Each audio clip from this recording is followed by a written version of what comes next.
Muito bem.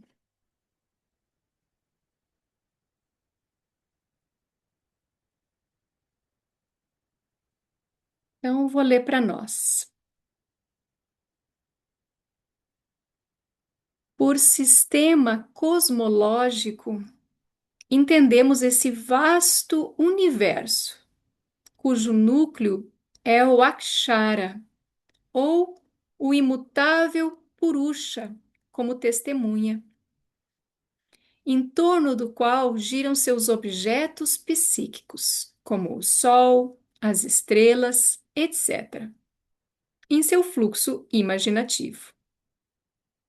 Aqui também as forças centrífuga e centrípeta mantêm o equilíbrio. Esse estado de equilíbrio das forças é o que chamamos de Prakriti.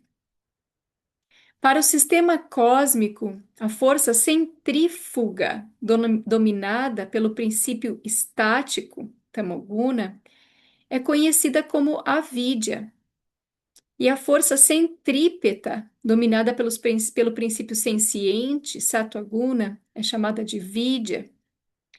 Quando esses objetos, girando em torno do núcleo, foram inicialmente criados a partir dele, deve ter havido predominância da força centrífuga.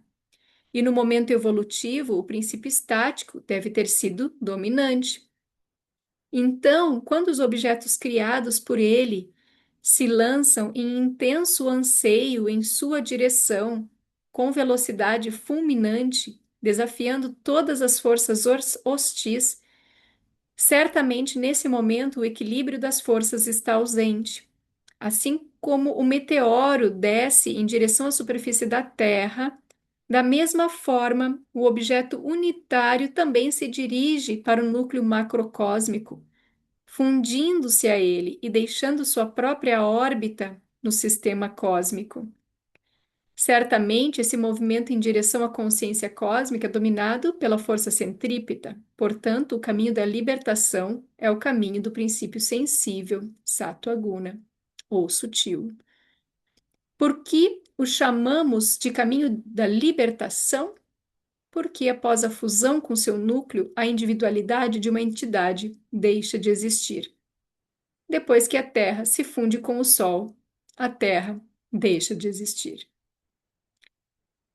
Esse é um trechinho do discurso The Intuitional Science of Vedas, parte 5, que foi publicado em Ananda Marga, que é foi, né, um discurso de Baba num Agrahyan Purnima, 1956, um Dharma Mahachakra. Foi publicado tanto no livro Ananda Marga Ideology and Way of Life in a Nutshell, Part 3, e em Subhashita Sangraha, Part 2.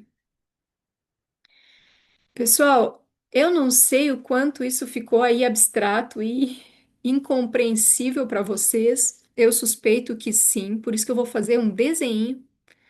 Vamos ver se facilita para nós.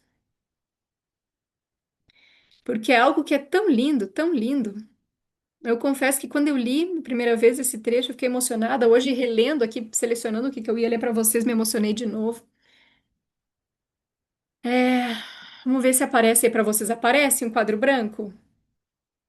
Sim, né? Eu vou tentar desenhar para facilitar. Então, todo esse branco aqui é o que o Baba falou ali, né? Esse universo cósmico, né? A palavra que ele usou ali foi, como é que ele disse ali no início? Sistema cosmológico. Vocês já estão tudo brincando com quadradinhos. Vocês estão vendo que dá para a gente desenhar junto, ó. Então, tudo isso aqui é esse universo cosmológico, tá? Vamos tentar sentir que aqui é o meio, ó. Vamos colocar esse meio, mudar de cor. Só tem essas duas opções de cores? Será? Tá bom. Então vamos deixar. Vamos colocar um azulzinho. Não sou boa de desenho, vocês estão vendo, né? Vamos apagar isso aqui. E vamos desenhar de novo. Aqui. Então tá, aqui no meio, pessoal, Nós temos o núcleo, então, do universo. O universo é tudo que existe? Não. O universo é a parte de Brahma, de Deus, que está manifesta. Então, esse universo que nós conhecemos, ele é imenso, né? Mas ele não é infinito. Ele não é tudo que existe. Quando a consciência cósmica é afetada, né, pela sua característica energia, Prakriti. Então, quando parte de Deus, que é a sua característica criadora, sua força, sua energia, começou a trabalhar, a consciência cósmica passou a criar coisas a partir do seu princípio operativo, a partir dessa energia, aquilo que era simples, aquilo que estava numa condição totalmente manifesta começou a virar algumas coisas, tá? Coisas começaram a ser criadas. Tudo isso que começou a ser criado é o que a gente chama então desse universo. Na verdade, parte do que foi criado é esse universo, né? Porque a primeira coisa a ser criada é a própria consciência percebendo que existe. A segunda coisa a ser criada é essa consciência percebendo que ela é capaz de fazer. E a partir de então as coisas começaram a ser feitas. O universo, né, que é tudo isso aqui, ó, então é tudo o que essa energia criou a partir da própria consciência. Qual é a matéria do que tudo é feito? Consciência. E aí a gente fica pensando como é que de consciência pode ser feitas casas, que é uma coisa tão densa, sendo que consciência está para além do próprio da própria luz, do próprio éter, é mais sutil que o éter, não é de forma alguma é manifesto. Bom, é que tudo o que existe, que aqui para nós parece tão denso, é uma forma, é só pensamento dessa consciência, tá? Mas isso é só uma introdução. Eu quero dizer que, então, tudo o que existe, que a gente sabe que é gigante, que a ciência não consegue chegar no limite, né? Ela cada vez consegue ir mais longe, mas descobre que tem mais e tem mais e tem mais. Tudo isso é uma parte do todo, é uma parte de Deus, é uma parte de Brahma. Mas é a parte onde a gente está, né? Tudo que é manifesto está nessa parte, que nós chamamos então de universo cósmico, tá? Foi criado pela mente cósmica. Esse universo cósmico, ele tem um centro, que a gente chama de Purushottama. E tudo o que existe, por exemplo, nós estamos girando ao redor desse centro. Claro que esse centro, ele é, né, digamos assim, a distância, são circunferências, inclusive nem é tão circular, é mais oval, né? Essa é uma informação que Baba trouxe também, então o desenho mais correto seria assim, né? É, assim como o sistema solar, né? Todos os sistemas que conhecemos, assim como a célula do nosso corpo, tudo tem um centro e os outros elementos giram ao redor desse centro. De regra, o que que acontece? Qual que é a regra para sustentar tudo isso? Que a força que puxa cada um desses seres para fora, que é a força centrífuga, tem a mesma intensidade que a força que puxa para dentro, que é a força centrípeta. Então, sobre nós, sobre cada um de nós, está sendo exercida essas duas forças. Nós somos influenciadas por duas forças. Cada objeto, cada coisa, cada ser humano, cada objeto material, cada xícara, né, tudo que existe aqui está girando enquanto uma expressão dessa consciência ao redor desse núcleo, ao redor de Purushottama. E sobre tudo existem essas duas forças. Porque é a existência dessas duas forças que mantém essas todas essas unidades girando em harmonia, não se chocando entre elas, que mantém a harmonia. Basta a gente pensar no sistema solar. Já imaginou se cada planeta ali girasse de uma forma, hora muda de ideia, vai para cá, hora se aproxima mais, uma hora vai bater com o outro. Então, são essas duas forças, né, que de regra agem sobre nós com uma mesma intensidade que mantém com que a gente esteja não se chocando uns com os outros, assim como os planetas não se chocam assim com uns com os outros, assim como os elétrons também giram ao redor do núcleo, né? De uma mesma harmonia, né? Estas duas forças, elas são as forças de Prakriti. Essa energia, esse princípio esse princípio de energia, esse princípio de criação de Deus, né? Deus, enquanto criador, enquanto Prakriti, ele mantém essas forças agindo sobre nós, então, a maior parte do tempo, como em equilíbrio, né? A centrífuga, a que foge do centro, centrípeta, a que puxa para o centro. Essa centrípeta a gente chama de força avídya. Talvez muitas de vocês já ouviram falar avídya. E a gente costuma ouvir avídya como algo negativo, né? Mas o que que significa avídya? É aquela força que realmente nos puxa para longe do centro, que nos puxa para longe de Purushottama, que nos puxa para longe do núcleo criador, né? É quando a gente, por exemplo, está muito distraído com os objetos externos e esquece da nossa espiritualidade. Isso é uma expressão de avidya. É quando a gente age em desconformidade com princípios, com os princípios éticos. Isso é força de avidya, né? É quando a gente, né, deixa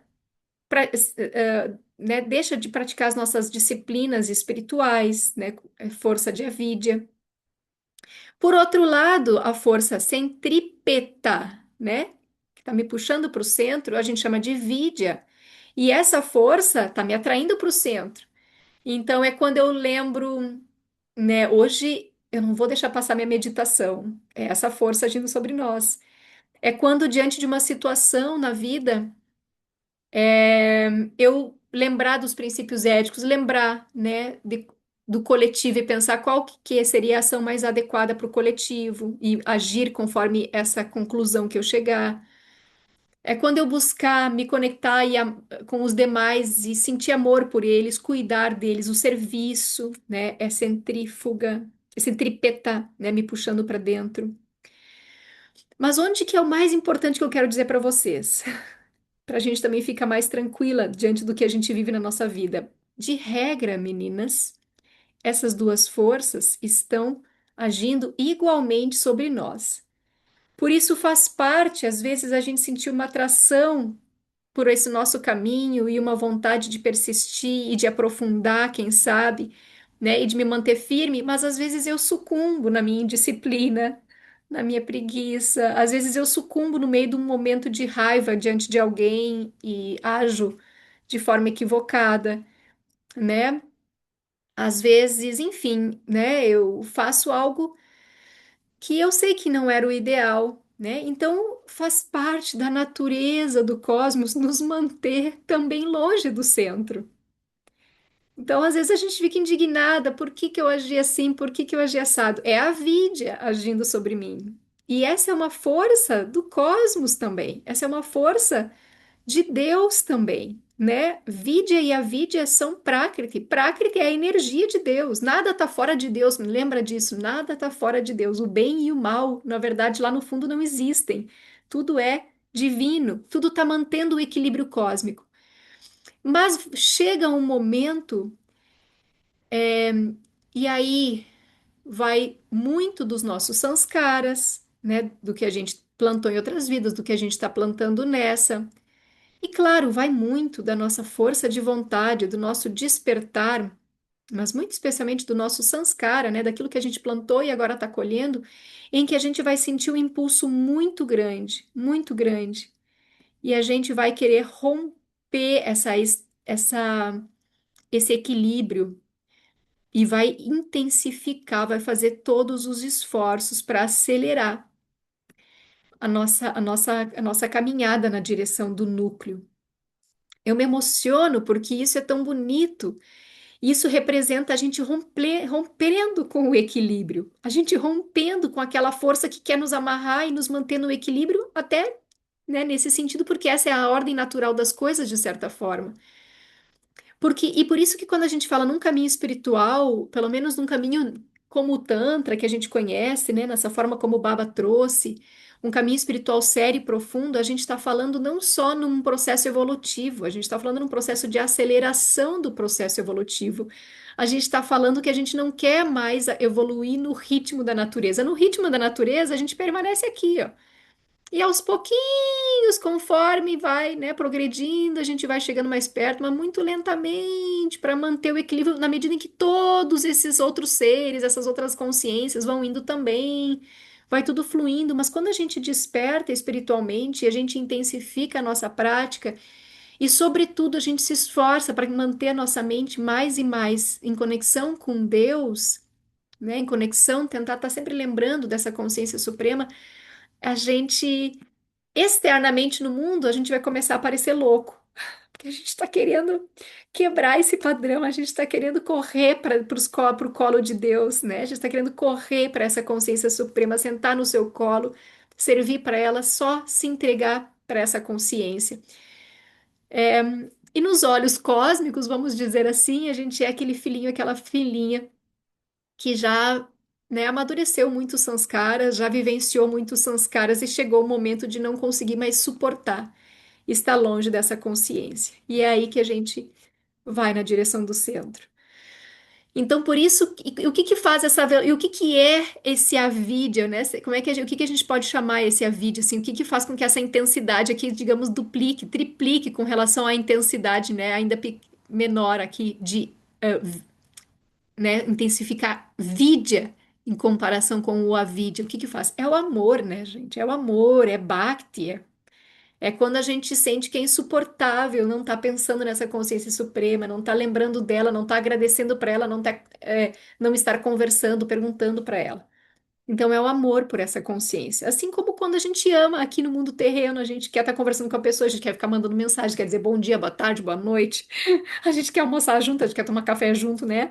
Então é assim, é o amor que faz a gente querer estar junto, né? É o amor. Então a força mais forte que faz a vidya ser maior que a vidya e a gente conseguir acelerar essa nossa caminhada é o amor, né? É Bhakti Yoga. Por isso que Baba sempre disse, se é para pedir algo para a consciência suprema, peça por conseguir amar mais e mais essa consciência suprema, né? A gente, enfim, tem muitas técnicas para isso, a gente pode estar exercitando, coloca um monte de post-it na tua casa, na tua testa, lembrar da consciência, lembrar de conversar com ela, vai criando essa intimidade, né? A gente vai criando estratégias para que esse amor possa cada vez realmente se tornar mais intenso, assim como a gente tem que cultivar um casamento, eu com todas as minhas amigas, vocês com certeza devem ter um depoimento parecido, né, que são casadas. Como é que faz para manter um casamento tão longo? Como é que faz? Ai, tem que cultivar muito, tem que estar ali batalhando para que não vire, né, outros processos, né?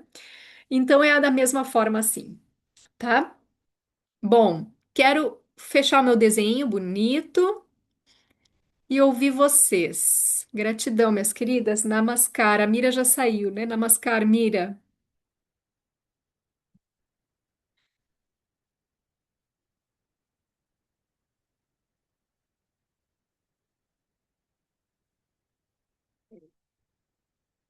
Uhum.